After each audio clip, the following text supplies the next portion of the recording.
2023 Ford Ranger Raptor.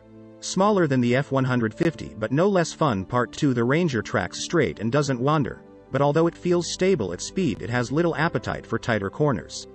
It doesn't take much enthusiasm to get the front pushing wide and the rear axle struggling for traction.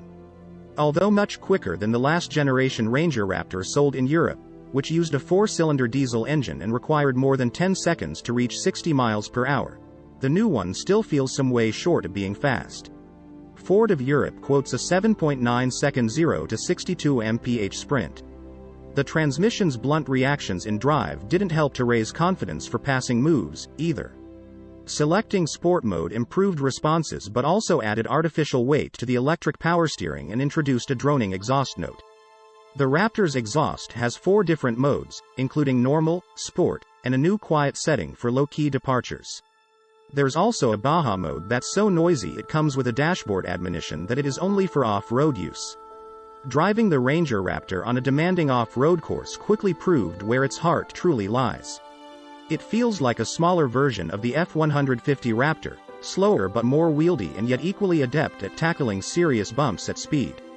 The Ranger has 10 inches of wheel travel at the front and 11.4 inches at the back, which is less than the F-150 Raptor, but the engineering team says that the smaller truck's dampers work harder. Sensors monitor wheel travel at each corner, so the Raptor's brain knows when its tires have left terra firma, at which point it stiffens the dampers to their firmest setting to brace for impact. Hitting a big bump at speed proved the truck can fly and, more importantly, land without undue drama.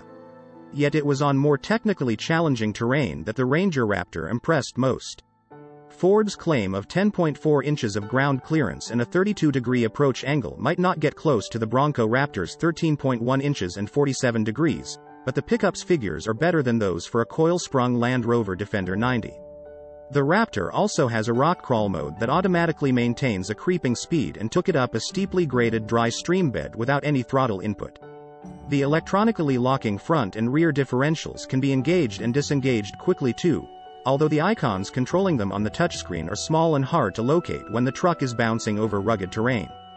The Ranger Raptor is smaller than its F-150 sibling, and the European version is considerably slower, but it doesn't feel like any less of an experience when driven hard over demanding terrain. We await the arrival of our own turned-up version with great enthusiasm. The Raptor's center console features a stubby shifter with a button on the side that engages manual mode. Manual shifting is via the steering wheel paddles. A rotary dial selects the drive modes and controls the transfer case, which has 2H, 4H, 4L, and 4A settings, the last automatically sending power to the front axle when required. On-road refinement felt very impressive considering the Continental General Grabber AT tires our truck was wearing.